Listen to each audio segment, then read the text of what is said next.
Yes, good day, student. I welcome you to civic education. And today we'll be treating a fantastic topic, which is based on national consciousness and identity. National consciousness and identity. National consciousness and what? Identity. So let's look at,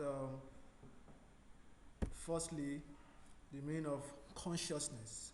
When we talk about consciousness, you know, it is the state of awareness of external object or something within or around our self, which involves the central system of the mind.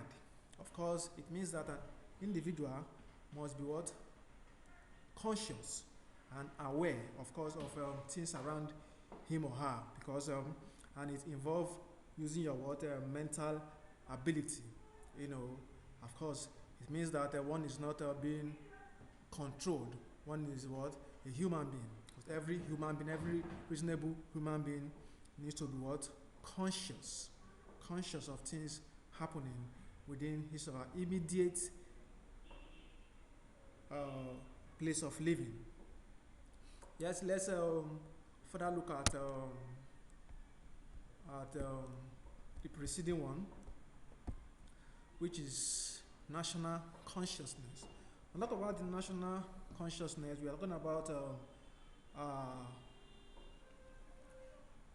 the way which individuals ought to behave, the right way, the right state of mind, because every citizens must put what their country first, which is national what consciousness. For example, it does not national uh, consciousness does not allow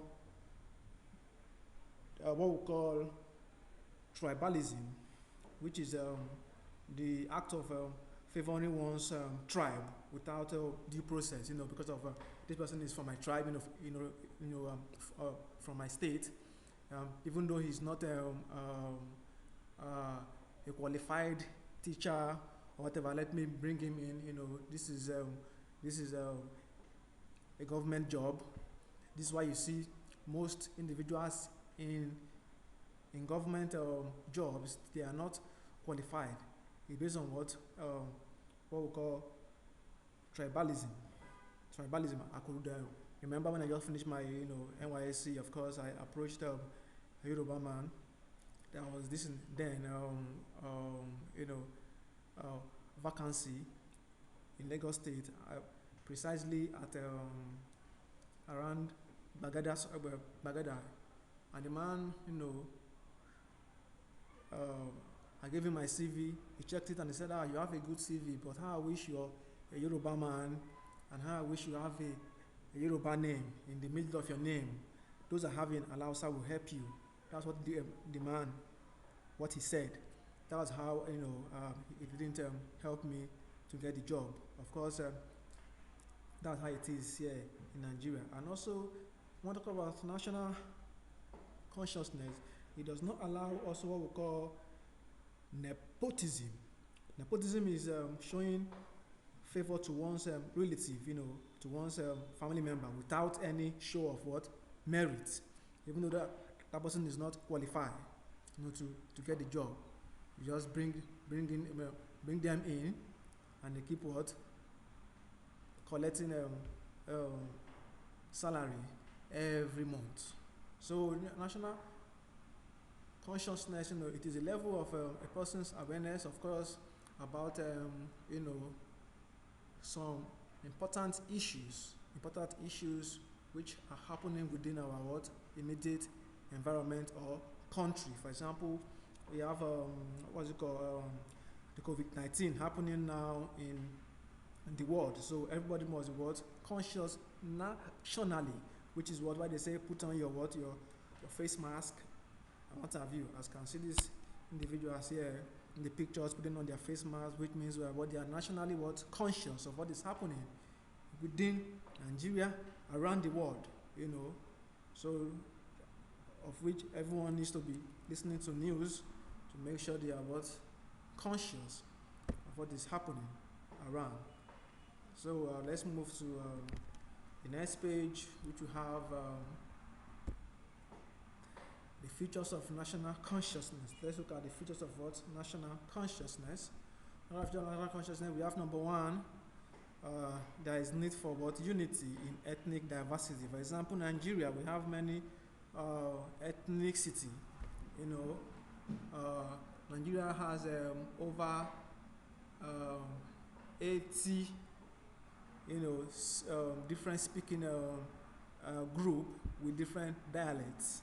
So there is need for unity amongst these ethnic people. We have the Igbos, Yorubas, the Hausas, and within these three, we have diverse ethnicity.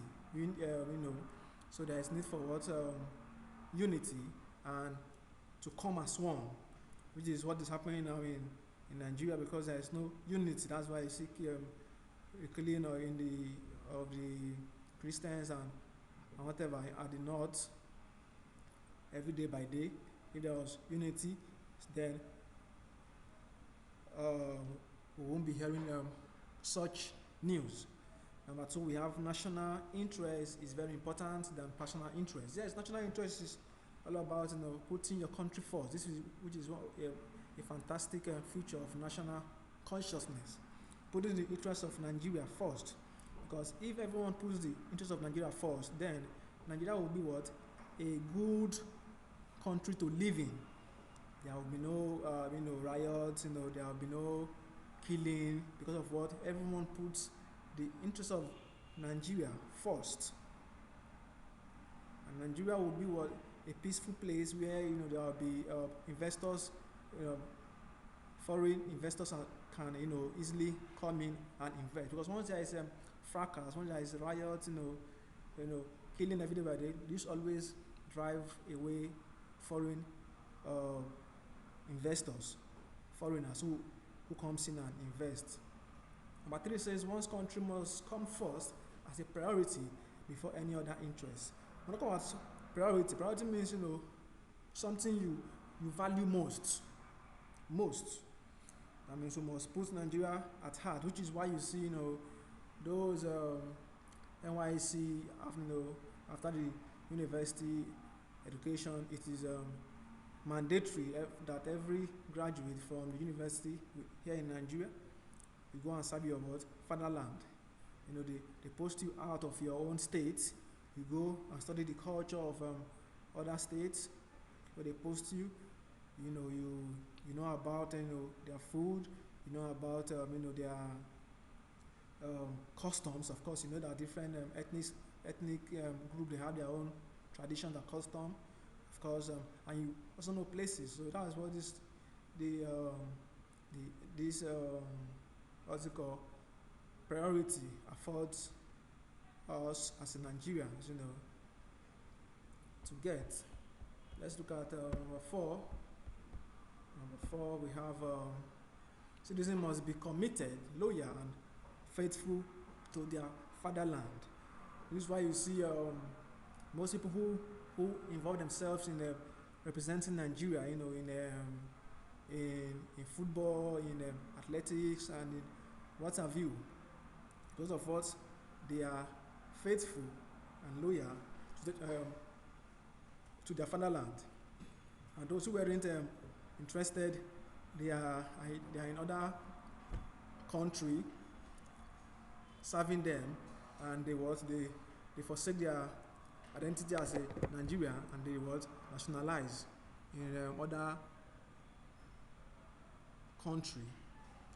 Let's look at number five. Patriotism to one's nation is very important. Yes, patriotism means love, passion for your country. Love and passion for your country, because if you love your country, as Nigeria, once they elect you into any political office, you're going to use the resources to better the lives of the citizens. You will not loot money, and you will not steal. Then we have number six. One must obey the rules and regulation of the country at any given time. Yes, uh, that's the